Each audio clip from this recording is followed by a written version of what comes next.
2021년 2월 3일 수요일 밤에 하나님께서 우리에게 주신 말씀은 에스더 9장 1절로 32절을 우리가 함께 읽었습니다. 오늘 저녁에 우리가 읽은 성경은 그동안 세월이 훌쩍 뛰어넘어서 아수르 왕의 어명이 선포된 12월 14일 원래는 하만이 이스라엘 백성을 죽이기로 말씀한 그날로 이제 스토리가 전개가 되는데요. 그래서 두 번째 왕의 이 특명이 선포되기 전까지는 이스라엘 백성들이 그야말로 죽을 날이었겠지만은 이제는 유대 민족들이 죽어야 할 그 날이 도리어 승리한 날고 반전의 역사가 나타난 날로 오늘 에스더 9장은 그렇게 말씀합니다. 이제 그런 점에서 우리 예수 믿는 사람들의 삶을 요약해서 본다면은 우리가 살아온 세월을 돌아보면 그야말로 반전의 인생이라 할 수 있는데 그러니까 그때 당시에는 영락없이 내 인생 끝났구나. 그러니까 죽을 수밖에 없었는데 그러나 세월이 지나서 생각을 해보면 그게 바로 반전의 역사였구나. 이게 생각이도 안 해. 다르게 말하면은 전에는 내가 하나님 앞에 죄인이었는데 어떻게 해서 내가 예수를 믿고 보니까 이제는 하나님의 내가 자녀가 되어 있더라는 거죠. 그러니까 누차 말씀을 했지만은 죽음이 작정된 날이 12월 13일이라는 거죠. 예를 듭시다. 여러분하고 내가 어느 날 병원에 갔더니 의사가 하는 말이 당신이 이제 11달밖에 못 살 것 같습니다. 이런 말을 들었다면 사실 죽음을 앞둔 사람으로 그동안은 표현상 어떻게 피를 말리는 그런 시간이 아니었을까. 그런데 지나놓고 보면은 그 고비를 지나놓고 보면은요, 그게 보통 우리 인생에 갇히는 시간이 아니더라는 것은 그 당시에는 그처럼 앞이 캄캄하고 그런 가운데 있을 때에 뭐가 나오겠습니까? 내 인생에서 끝나는구나. 그래 정말로 마음을 쏟아놓고 간절한 기도의 시간이 그럴 때 있었고 그럴 때 내가 인생을 정리한다는 그런 의미에서 금식까지 하면서 우리 신앙이 성숙해. 그런 때가 가끔 있거든요. 그러다 보니까 이런 기가 막힌 어떻게 해결할 수 없는 건 벽 앞에 있을 때 그 사건을 통과하다 보니까 유대 사람들이 지난번 9.11 사건 때 미국 교회가 굉장히 부흥했다는 그런 뉴스를 봤는데요. 그러니까 우리가 이런 환난과 어려움이 없기를 바라지만 하나님은 시시때대로 당신의 백성들이 기도를 받기 위해서 어떤 외통수 벽 앞에 있게 하고 그래서 그런 사건으로 말미암아 평소에는 엄벙덤벙한 사람이 신앙이 깊어지고 하나님의 능력을 그런 절박한 상황 속에서 체험하게 하는 은혜의 시간이 주어지더라는 거죠. 자, 그러면 에스더 7장까지의 내용의 스토리는 모르드게와 하만에 보이지 않은 영적 싸움이 있었거든요. 그런데 거기 그 사건이 있으면서 겨우 한 2달여 만에 어떻게 합니까? 하만이 죽었고 이 9달 동안은 이스라엘 백성으로 하여금 12월 13일을 오히려 이제는 기다리게 만들어졌다는 거죠. 유대 백성이 아말렉 사람에게 실제로 승리한 날은 그러니까 11달 후였죠. 12월 13일. 자, 그러나 승리를 확정지은 것은 하만과의 싸움이 시작된 지 2달 만에 그것이 그야말로 통과가 되었습니다. 다르게 표현하면은 하만이 죽은 날이 요즘 흔히 말하는 대로 디데이라면은 아말렉의 모든 사람을 죽이는 날은 말 그대로 뭐라고 할까요? V데이라고 그렇게 말할까요? 그러니까 남은 9개월 동안은 아직 안전한 승리를 유다 백성들이 얻지를 못했죠. 중요한 것은 9개월 동안에는 뭐라고 할까요? 막 소망으로 말하면 승리를 이 사람들이 매일매일 체험을 하고 있다. 여러분의 삶을 살 때 어느 순간 소망이 끊어졌다든지 소망이 없는 삶은요 정말로 모든 뭐라 그럴까 꿈과 기대가 끊어졌다. 절망은 그거죠. 절망. 요즘을 살고 있는 아이들은 그런 거 없겠지만은 자 우리가 어렸을 때는요 가슴 두근거리는 때가 있었습니다. 첫째는 소풍 갈 때.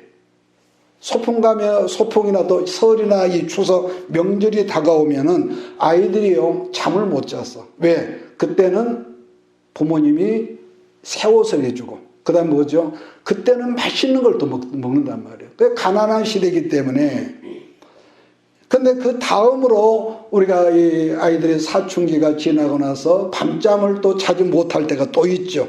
그래서 그때는 설렘으로 뜬 눈으로 밤을 지새운 것은 청년기에 들어서서 맨 처음에 여자친구하고 데이트할 때, 만난다고 그럴 때, 야, 내가 내일은 어떤 옷을 입고 가야지, 뭘 어떻게 내가 표정을 해야지. 그럼 그때는 왠지 모르게 가슴이 두근거리고 밤잠을 못 자는 그런 때가 있단 말이에요. 그러니까 왜냐하면은 그 나이 때는 그런 것들이 가장 큰 소망이기 때문에. 그런데 은혜 생활을 시작하면서는 또 뭐가 있습니까? 이렇게 말씀이 들려오고 귀가 열리면서부터는 이번 주일인가 하면은 우리 목사님이 어떤 말씀을 주실까? 이게 또 기다려지고요. 그러니까 그 고비고비 단계마다 어떤 소망이 달라지더라는 거. 자, 그러므로 이렇게 말하면 어쩔까요? 예배 시간 우리가 졸고 있다 하는 것은 그 사람이 피곤해서 졸고 있을 수도 있겠지만은 다르게 말하면은요, 소망이 별로 없는 사람, 삶이 그냥 무의미해, 건조해.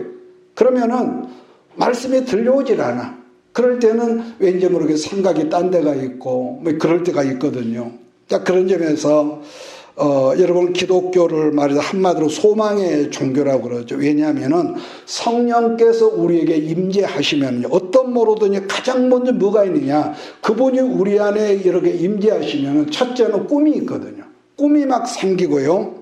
그래서 그런 점에서 우리가 요엘 성경이나 사도행전 성경을 보면은 성령님 그분이 우리를 터치하시면은 어떤 역사가 나타나겠냐면은 요엘서 2장 28절에 보니까 이런 말이 있죠. 그 후에 내가 내 영을 만민에게 부어주리니 너희 자녀들이 장래일을 말할 것이며 너희 늙은이는 꿈을 꾸며 너희 젊은이는 이상을 볼 것이며 그때 내가 또 내 영을 남종과 여종에게 뭐라 합니까? 부어준대요.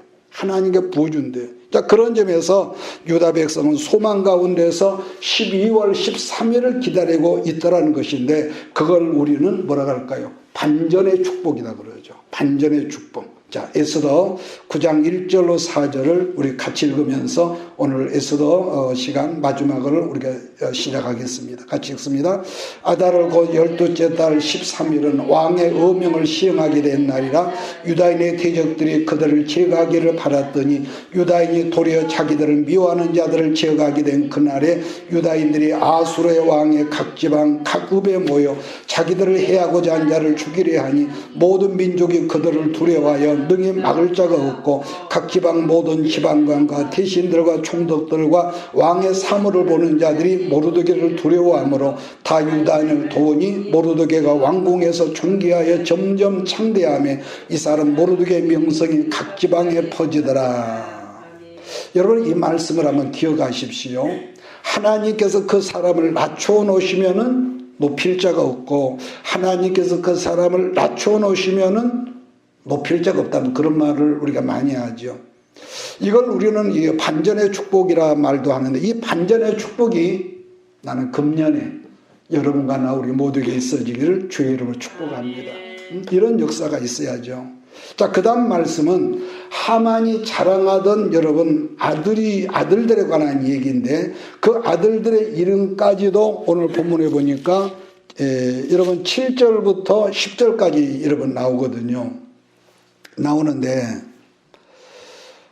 하만과 그 부인 세레스가 자랑 중에 제일 큰 자랑은 자기 아들들이었거든요. 그런데 에스더 5장 11절 말씀 보면 하만이 자기 자식이 많은 것과 자기 영광을 자랑했다고 그랬습니다. 그래서 여기서 왜 하필이면은 이 자식들 손자 이름까지 나왔을까 이렇게 생각해 보는데 여러분 그런데요. 여러분 뭐든지 주 안에서는요 자랑하면은 빼앗깁니다. 여러분 자랑은 빼앗기거든요. 꼭 보면은 그러니까 내 가까운 지인 가운데도요. 그분은 만나면 뭔가 자랑을 하니까 20년, 30년 전에 지금도 만나면 꼭 자랑을 하거든요. 그런데 솔직히 나는 자랑할 게 없단 말이에요. 그러니까 웃기는 말이지만은 근데 그분은 또 이런 말 어쩔 때는요. 얼마 전 우리 딸이 슬리퍼를 사왔대. 그래서 참 저렇게 자랑할 것이 많을까. 그런데요. 지금 말했지만은 자랑이 많으면 반드시 빼앗길 날이 옵니다. 자랑이 많으면.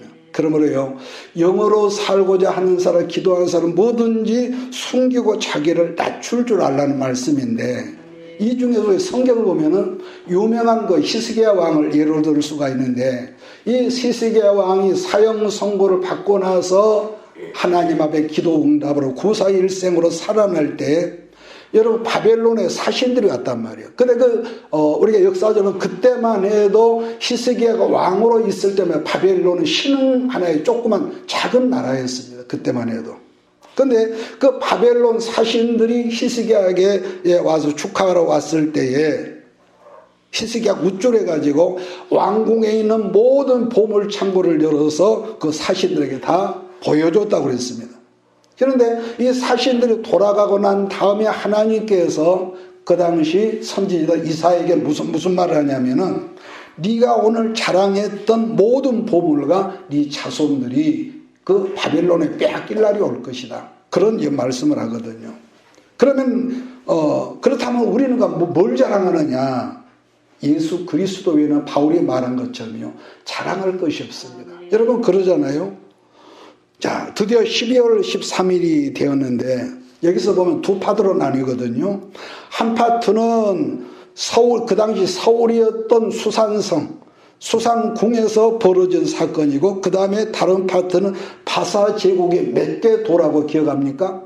127개 도였거든요. 그러니까 이 아프리카 쪽에서부터 인도 지방 끝까지 127도 각처에서 벌어진 사건이라고 구분되어 있는데, 그러니까 12월 13일 날 수산궁에 있던 아말렉 사람들을 진멸했는데 구체적으로 500명이 그날 죽었다고 그랬습니다. 그랬을 때 아수르 왕이 자기 부인 에스더에게 이제 만족하냐? 그러니까 에스더가 뭐라고 합니까? 폐하, 보너스로 단 하루만 더 주세요. 그래서 13일 날 수산궁에 살고 있는 아말렉 사람을 도르겠는데 14일 날 하루 더 하다 보니 그때는 몇백 명을 죽였냐? 300명을 더 죽였다고 그랬습니다. 300명. 그리고 난 다음 안식을 하는데 그 15일 날 잔치를 했다고 그랬습니다. 반면에 아까 말한 대로 파사제국 127개 도에 있는 단 하루 13일만 아말렉 사람을 진멸했는데 그 숫자를 뭐라고 그랬냐면 7만 5천 명이라고 했어요. 7만 5천 명.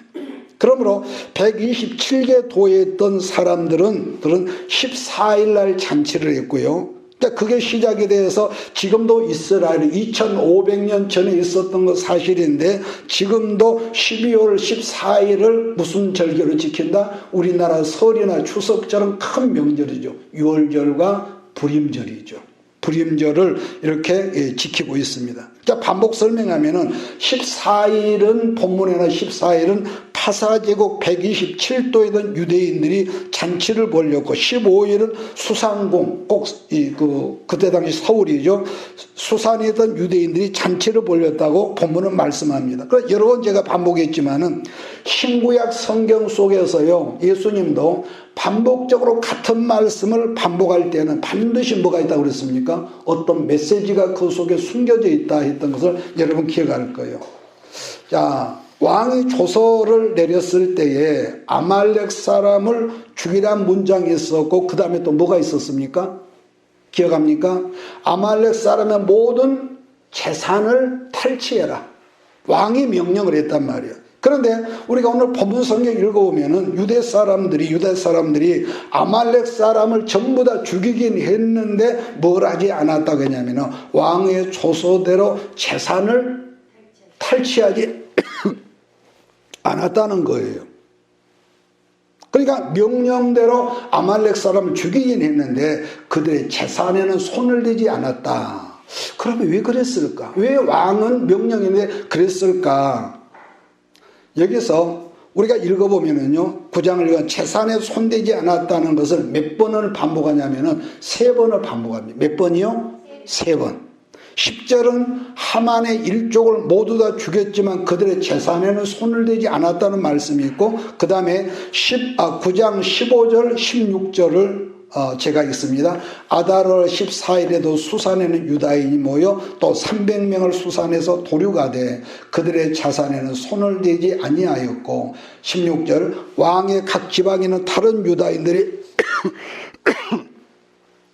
스스로 생명을 보호하여 대적들에게 벗어나며 자기들을 미워하는 자 7만 5천 명을 도로가되 그 다음에 그들의 재산에는 뭐랬다? 손을 대지 아니했다. 자, 제가 조금 전에 반복적인 말씀에는 반드시 뭐가 있다고요? 어떤 메시지가 숨겨 있다고 그랬습니다. 무슨 말이냐면은 하나님의 사람들은 재물이 필요 없다? 아니죠. 재물이 필요 없는 것이 필요하지만은 재물의 정신을 잃지 않는다. 재물에. 여러분 이것은요 정말로 이 마지막 시대를 살아가는 우리에게도 필요한 말씀인데 이 말씀을 다르게 해석한다면 성령의 사람들은 자기 스스로 욕심을 제한할 줄 알더라. 이해가 되십니까? 욕심. 그러니까 우리들도 마찬가지로 하나님께서 여러분하고 나에게 어떤 승리를 주셨을 때에 언제 어느 때나 승리의 부작용이 꼭 있습니다. 우리가 가난하고 쪼들리고 없을 때는 그런 게 부작용이 별로인데 문제는 어떤 큰 축복을 받았을 때 승리를 얻었을 때에 축복의 부작용이 있는데 그게 뭐냐면요 거의 다 그렇습니다. 거의가. 그러니까 말로는 그때 하나님 영광 하면서도 그러고 난 다음에 축복 앞에서 사람들이 욕심을 부리고 거기서 또 싸운다는 거예요. 여러분 탐욕은 성경 뭐랍니까? 우상숭배라고 그랬거든요. 아니 오늘 우리 중에도 욕심이 없는 사람이 있겠냔 말이에요. 나 여기 서 있는 박 목사도 욕심이 굉장히 많습니다. 그럼에도 불구하고 그 욕심을 자기 안에서 컨트롤, 제어할 줄 아는 사람이라야 진정한 말씀과 성령의 사람이라 하는 걸 우리가 볼 수가 있는데 인류 최초의 여러분 살인사건을 기억하시죠? 에베 문제로 가인과 아벨의 그 사건인데 형이 이 에베 문제로 동생 아벨을 시기하고 미워가 있을 때 하나님께서 가인에게 오셔서 어떤 말씀을 하냐면은 제가 개역성경 4장 창세기 4장 6절을 제가 보겠습니다. 여호와께서 가인에게 이르시되 네가 분하여하면 어찌미며 안색이 변하면 어찌미뇨 네가 선을 행하면 어찌 낯을 들지 못하겠느냐 선을 행치 아니하면 죄가 문 앞에 엎드리느니라. 그 다음에 뭐죠? 죄의 소원은 내게 있으나 너는 죄를 다스릴지니라. 둘째는 여러분 뭐가 있냐면은 그러니까 성경에서 말씀하는 시험은 신약이나 구약이나 두 가지입니다. 몇 가지요? 두 가지인데 하나는 하나님께서 여러분과 자기 백성들을 시험, 거기서는 테스트라고 그러죠. 시험이 있고 둘째는 마귀가 우리에게 거는 시험이 있다고 그랬습니다. 그러니까 중요한 것은 하나님께서 우리를 테스트하는 시험이라는 건 항상 보편적으로 보면 아픔이 있고 힘듦과 기다림과 어려움이 있죠. 근데 이 경우는 그동안 네가 믿음으로 배운 것, 내가 배운 것을 하나님께서 그 시험이라는 과정을 통해서 나를 하나님의 저울에 달아본다는 거예요. 이게 신명기 8장에 있는 말씀 아닙니까? 그러니까 시험을 통해서 그 사람이 진짜인가 가짜인가 꼭 안단 말이에요. 그래서 그 시험에 합격하면은 하나님께서 표현으로 쉽게 말하면 한 계단 더 높이 올려놓은 축복의 그릇이 커지고 올라가는 거지만 반면에 마귀가 하는 시험은 예를 들어서 오늘 이렇게 제가 설명하겠습니다. 여러분과 내가 하는 일이 갑자기 막 잘 되는 거예요. 갑자기. 그러니까 그 일이 안 되고 안 풀릴 때는 껄피담이 이 사람이 하나님 앞에 엎드렸던 사람인데 일이 풀리고 형통의 이 가도를 달리면서부터 뭐가 있습니까? 바쁘다면서 요즘 정신이 없어요. 그러면 또 한쪽에 그래 사람 바빠야 해. 그런데 문제는 뭐가 있냐? 그러면서 뭐가 있습니까? 예배가 멀어지고 하나님을 자꾸 멀리 한다는 것인데 이 경우를 마귀가 주는 시험이다 그럽니다. 우리는 좀 이걸 어떻게 보면 좀 이해가 안 갈 수가 있는데 그래서 따라서 예수님이 가르치는 주기도문의 시험은 그것은 무슨 시험이겠습니까? 여기서 하나님과 멀어지게 하는 이 시험을 말하는 거죠. 자, 그래서 우리는 잘못 생각하면 이 뿔 달고 막 입에 우리나라가 옛날에 전설들은 삼자는 그런 귀신을 써요. 그건 아닌 거죠. 자, 그런 점에서 예수님의 젖동생 야고보가 말씀하는 시험은 야고보서 1장 4절과 5절이 14절과 15절인데 거기 보면 이런 말이 있습니다. 오직 각 사람이 시험을 받는 것은 자기 욕심에 뭐에? 자기 욕심에 끌려 미혹됨이니. 그 다음에 기억하시죠? 욕심이 잉태한 즉 죄를 낳고 죄가 장성한 즉 죽음 사망이 온다는 것이죠. 에덴 동산에서 하와나 그 아들 가인이 동생을 죽이는 것도 결국은 욕심으로 말미암는 미혹 사건이라 보거든요. 자, 어린 아이에게도 있는 욕심인데 아까도 그러죠. 욕심 없는 사람이 있겠냐 인류 중에서. 그러므로 자기 욕심을 제어할 줄 아는 이것이 바로 성령의 사람이다. 도박으로 망하는 경우에 사람도 같은 경우인데요. 다르게 말하면요. 물고기 입장에서 물고기가 제일 좋아하는 것이 낚시꾼한테 낚시를 좋아하는 사람에게 제가 들은 말인데요. 지렁이래요, 지렁이. 물고기가 제일 좋아하는 게 지렁이인데 문제는 이 욕심이라는 것이 내가 좋아하는 것이 지렁이인데 그것이 미끼라는 거예요. 그런데 우리가 미끼를 좋아한다고 그 미끼만 먹고 덥석 물면 어떻겠습니까? 그 미끼 속에는 뭐가 이제 날카로운 이 낚시가 있는 거예요. 낚시가. 그러므로 내가 지금 원하고 있는 것은요. 솔직히 다 욕심이란 말이에요. 가만히 보세요. 내가 원하는 건 욕심인데 그 욕심 때문에 결국은 그 사람이 여러분 죽는 역사가 있다. 여러분 우리가 성경 경외라는 말을 가끔 하는데요. 경외라는 한마디로 말해서 엄미하신 하나님을 두려워하는 마음입니다. 두려워하는 마음. 이것은 여러분 내가 죄를 많이 지어서 하나님을 두려워하는 것이 아니라 여러분과 내게도 양면선이 있는 것처럼 우리 하나님도 거룩한 사랑이 하나님의 본체시지만은 반대로 무서운 공의가 사랑 안에 있습니다. 이해하십니까? 사랑 안에 있어. 그러니까 욕심으로 망하는 사람들이나 시시때때로 거짓말로 다른 사람을 사기치고 감옥 가는 사람이 특별히 나빠서가 그런 것은 아니라고 봅니다. 저는. 다르게는 자기를 미혹하는 탐욕을 스스로 제어할 줄 모르는 이 브레이크가 망가졌다. 제가 이 표현을 이렇게 하겠습니다. 여러분 기억하십시오. 어떤 분이 자기 책에서 세상 모든 남자는 늑대요 일이라고 그랬습니다. 자, 그런데 그렇다면은 어떤 사람을 진정한 젠틀맨이요 신사라고 할 수가 있느냐? 그분이 한 말입니다. 눈앞에 있는 먹이를 향한 자기의 마음을 제어할 줄 아는 사람이 뭐다? 바로 신사다. 그분의 그 말입니다. 자, 아수르의 왕은 분명 아말렉 족속을 죽이고 모든 재산을 탈취하는 것을 이러면 허락했지만 그런데 유다 백성은 하만의 재산도 아말렉 족속의 재산도 일절 손을 대지 않아도 오늘 3번씩이나 반복하고 있거든요. 이게 무슨 말이냐? 사람은 누구든 견물생심이라고요. 그걸 보면 욕심이 나기 마련이고 그랬는데도 불구하고 이들이 현장에서 쌓여있는 것이 재물이었을 텐데 총리가 자기 사람이니까. 그런데 그것을 일절 노터치했다는 거죠. 그러니까 알고 보면 하나님은 보면 어느 때는 욕심으로 구하는 사람에게 응답하는 것이 아니라 필요에 의해서 살아가는 사람들에게 풍성한 복을 주셨다. 우리 이렇게 봅니다. 욕심이 아니라 뭐예요?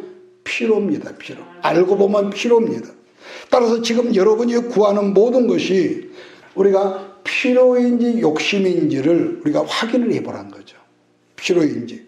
탐욕을 가장 자세히 보여준 말씀은 만나 사건인데 하루분만 거들어와 그랬는데 탐욕으로 만나를 거둔 사람들은 뭐죠? 모세가 화를 낼 만큼 썩었고 벌레가 났더라고 그랬거든요. 그러나 지금 여러분과 내가 하나님의 영광을 위해서 구하는 것이 있다면 그것은 욕심이 아니라 뭐겠습니까? 그건 필요죠. 필요. 따라서 내 영광을 위하여 찾고 구하는 것은 결국은 탐심이기 때문에 그런 우리들 삶 가운데 어느 순간에 저절로 각종 벌레가 생길 수밖에 없다. 이제 그런 설명이 됩니다. 어떤 사람이 예를 들어 어떤 사람이 믿음 안에 그릇이 겁나게 크다고 그럽시다. 그런 경우는 하나님 나라 영광의 그 피로 때문에 그런 사람은 많이 부어주셔도 변질이 안 되거든요. 변질이. 그러니까 내 욕심, 내 탐욕을 위한 것은요, 그럴 때는 그릇이라고 하지 않습니다. 그러나 똑같은 어떤 것이지만은 하나님의 영광을 위한 큰 그릇이라면은 욕심이 섞여진 나란 그릇을 하나님께서, 그래서 어떤 물질적인 어떤 사명이 있는 사람은 희한하게 물질로 말미암아 지독스럽게도 이 청소를 하는 거예요. 청소를. 왜? 깨끗해야만 하나님의 일이 여러분 고장나지 않으니까. 그래서 연단의 다루심이 많다. 특별히 물질로. 또 다른 경우는 창세기 14장 말씀을 보면 아브라함의 조카 롯이 소돔성에 살다가 전쟁으로 포로로 잡혀가는 여러분 사건이 있을 때 아브라함이 그 삼촌 아브라함이 그 소식을 듣고 한밤중에 쫓아가서 그 전쟁 이기고 나서 모든 포로들과 재물을 빼앗아오는 그런 그 장면이 있습니다. 그랬을 때 소돔 왕이 마중을 나가서 아브라함에게 뭐라고 합니까? 사람은 나한테 주고 그 전쟁에서 빼앗은 모든 물품들은 네가 가져라. 그런 말이 있거든요. 그랬을 때 아브라함이 뭐라고 이 대답을 했는가를 제가 보겠습니다. 창세기 14장 21절 23절. 소돔 왕이 아브라함에게 이르되 사람은 내게 보내고 물품은 내가 가지라. 아브라함이 소돔 왕에게 이르되 천지의 주제이시오 지극히 높으신 하나님 여호와께 내가 손을 들어 맹세하노니 내 말이 내가 아브라함으로 치부하게 하였다 할까요? 내게 속한 것은 실오락이나 들매끈 한 가닥도 내가 가지지 아니하리라. 이 말은 아브라함의 이 말은 사람으로 말미암아 아니라 하나님께서 공급하신 그 축복으로만 내가 살겠다는 이런 어떤 헌신적인 그 다짐이 있거든요. 그래서 오늘 에스더에 나타난 그러한 현상은 바로 자기들 조상에게 내려온 하나의 전통적이었다. 조상놈이 아브라함에게서 마찬가지입니다. 제가 지난 시간에 창세기 26장 말씀했던 걸 여러분 기억할 거예요.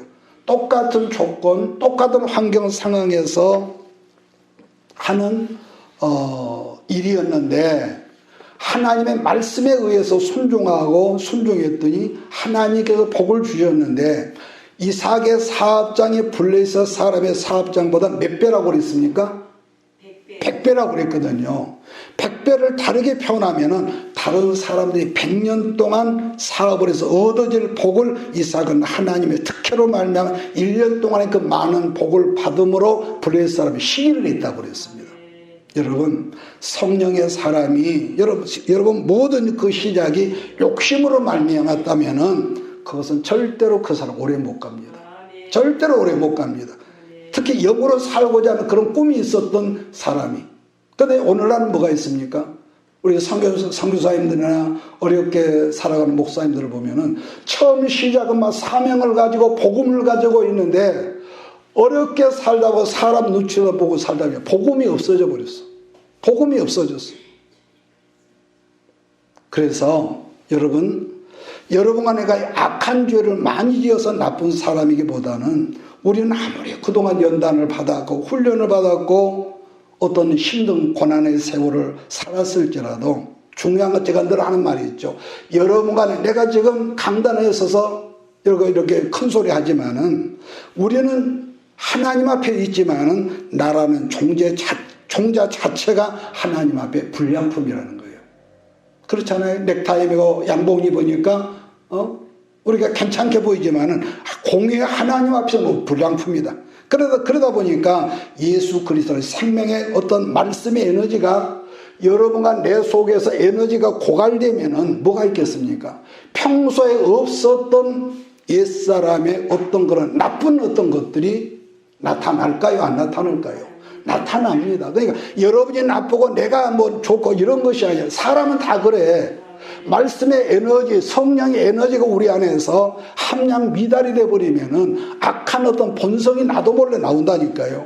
그래서 갈라디아서 여러분 5장 24절 그런 말이 있거든요. 바울이 했던 말인데 그리스도 예수의 사람은 육체와 함께 정욕과 탐심을 십자가에 못 박았느니라 그런 표현이 있습니다.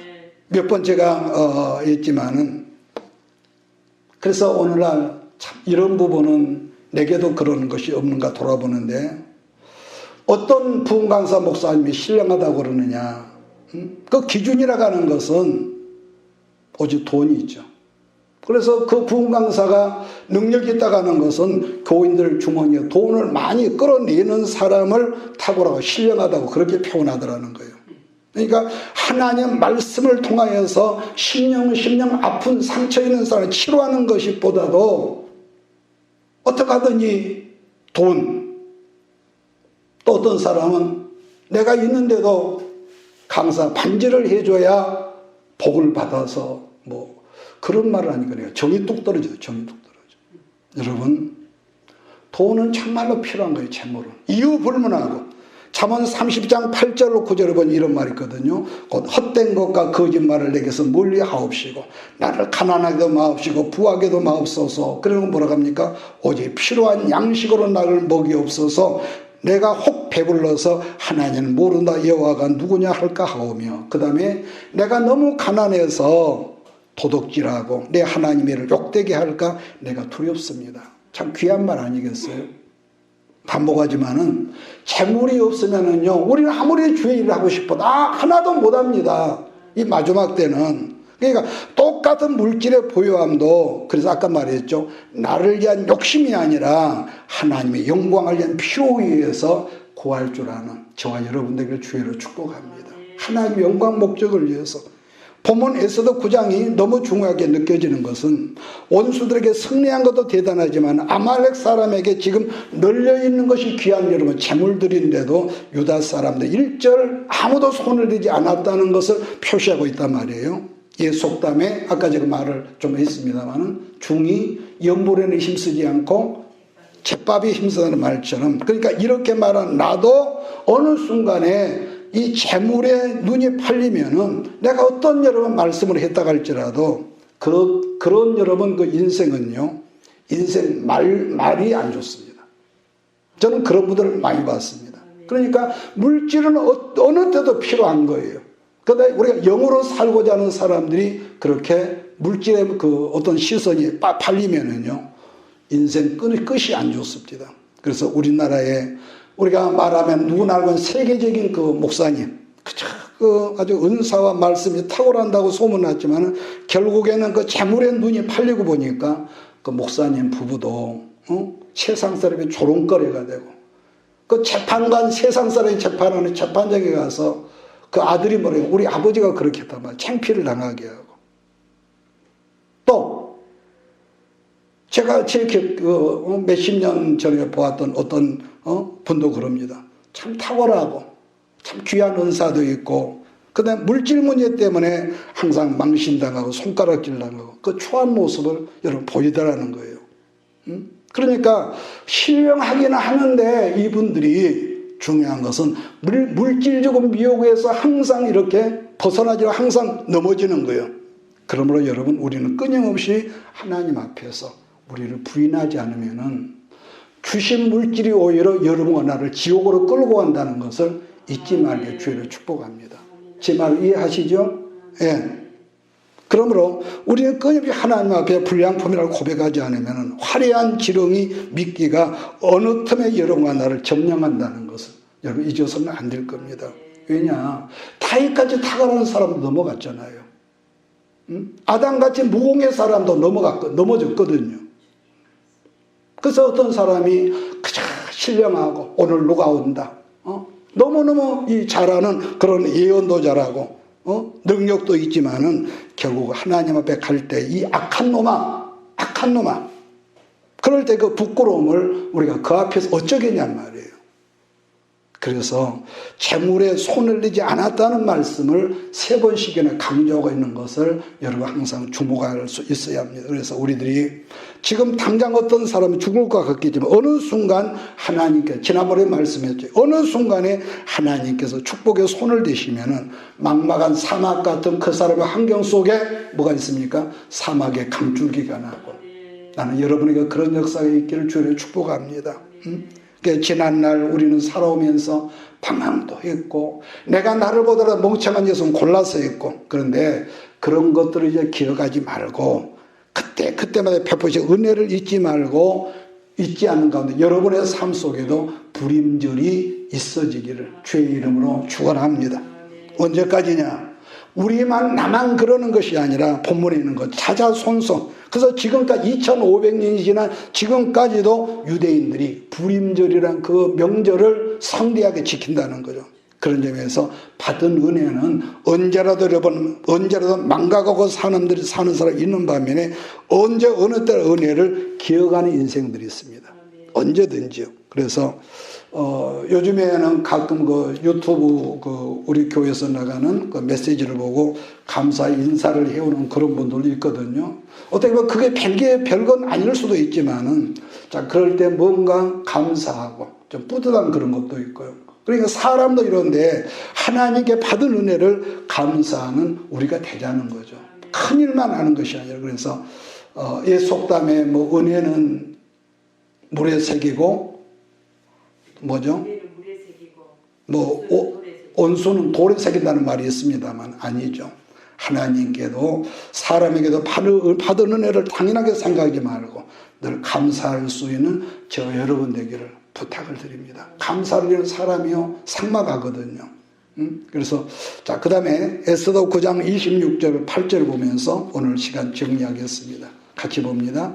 우리가 불의의 이름을 따라 이 두 날을 불임이라 하고 유다인이 이 글의 모든 말과 일에 보고 당한 것으로 말미암아 뜻을 정하고 자기들과 자손과 자기들과 하반자들이 해마다 그 기록하고 정하여 놓은 때에 이 두 날을 이어서 지켜 폐하지 아니하기로 작정하고 각 지방 각 집에서 대대로 이 두 날을 기념하여 지키되 이 불임일을 유다인 중에서 폐하지 않게 하고 그들의 후손들이 계속해서 기념하게 하였더라.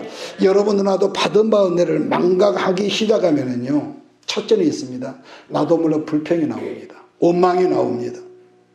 그러면 또 뭐가 있겠습니까? 깨질 일이 또 기다리고 있죠. 그래서 하나님께서 이스라엘 민족을 향하여 눈동자같이 보호하신다는 표현이 있거든요. 그런데도 광야의 백성들이 광야에서 다 죽어 없어진 이유를 뭐라고 그러느냐? 지금까지 받은 은혜를 망각해버리고 보니까 아주 작은 것 하나라도 감사는커녕 틈만 하면 불평하고 원망하다가 애굽으로 돌아가자. 그게 하나님께 믿게 보여진 거죠. 그래서 우리가 하나님 앞에서는 뿐만 아니라 부부관계에서도 또 부모와 자녀관계 모든 이웃관계에서도 우리가 받은 바 은혜를 감사하지를 못하면은 우리는 나도 몰래 이렇게만 나도 불평하고 원망하고 한다는 것이죠. 그런데 정말 문제 중에 문제는 목회자도 많은 번들을 이렇게 잘했는데 어느 순간에 목사가 호박씨, 속된 말로 호박씨를 까는 경우도 많거든요. 근데 본문에 모르드게도 그랬습니다.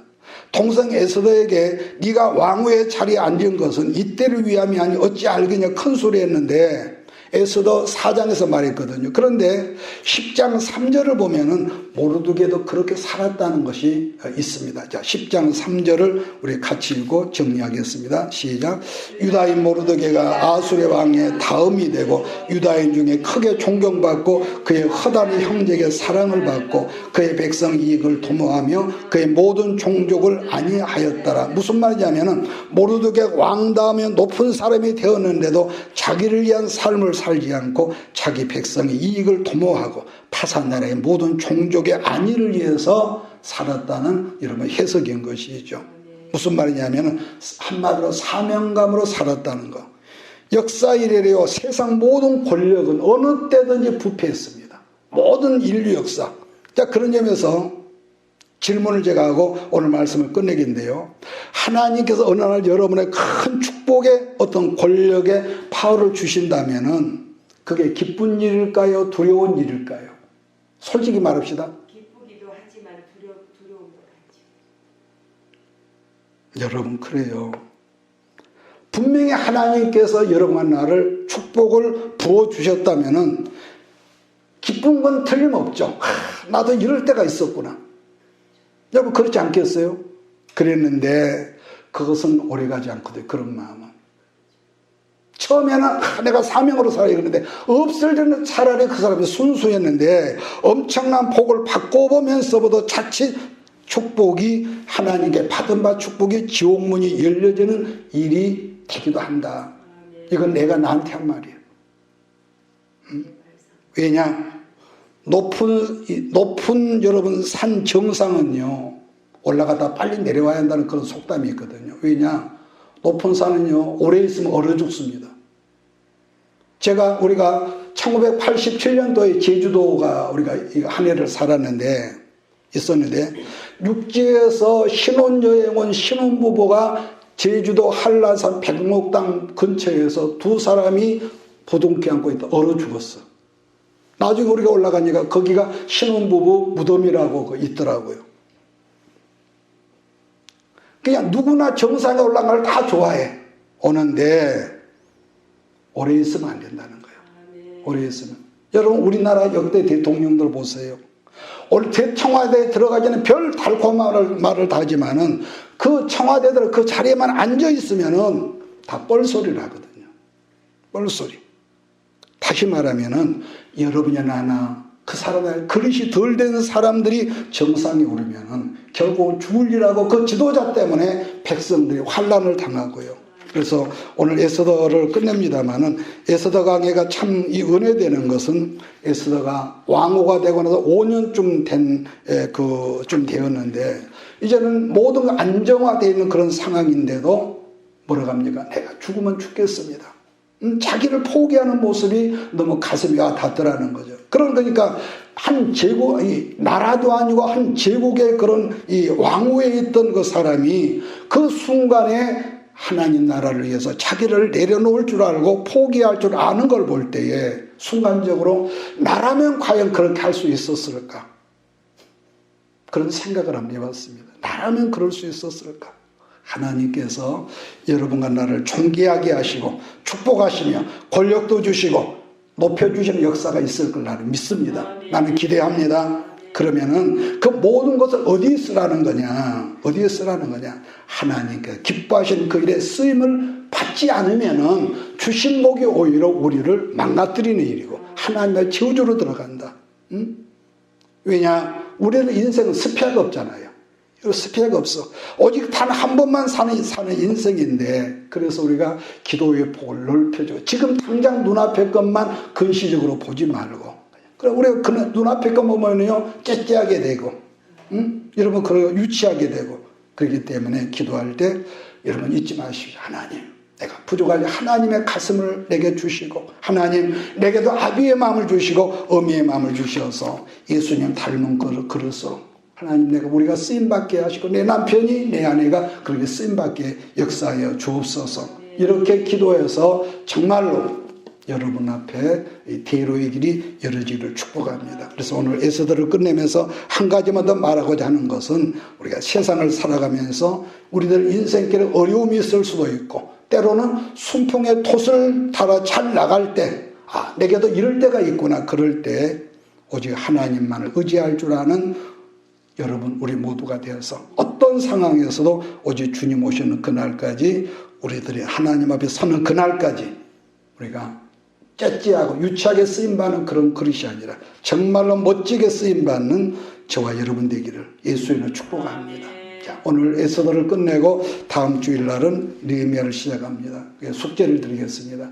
기왕이면 느헤미야를 다 좀 읽어오시면 더 좋을 겁니다. 기도하겠습니다. 예수님 오늘 우리는 에스더 9장과 10장을 이렇게 보았습니다.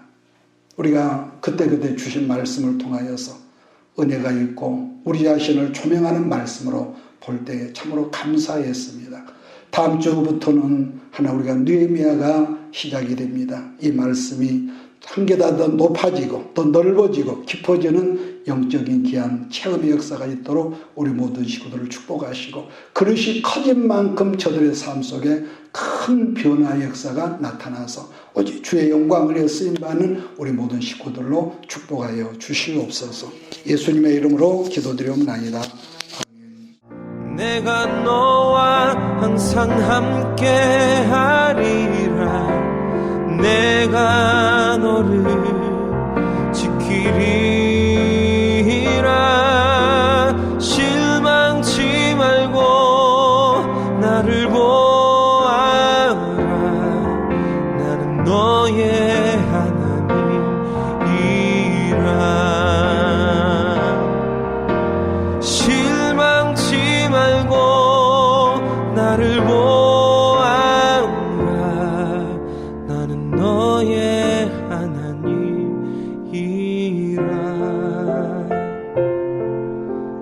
나는 너의 하나님이라.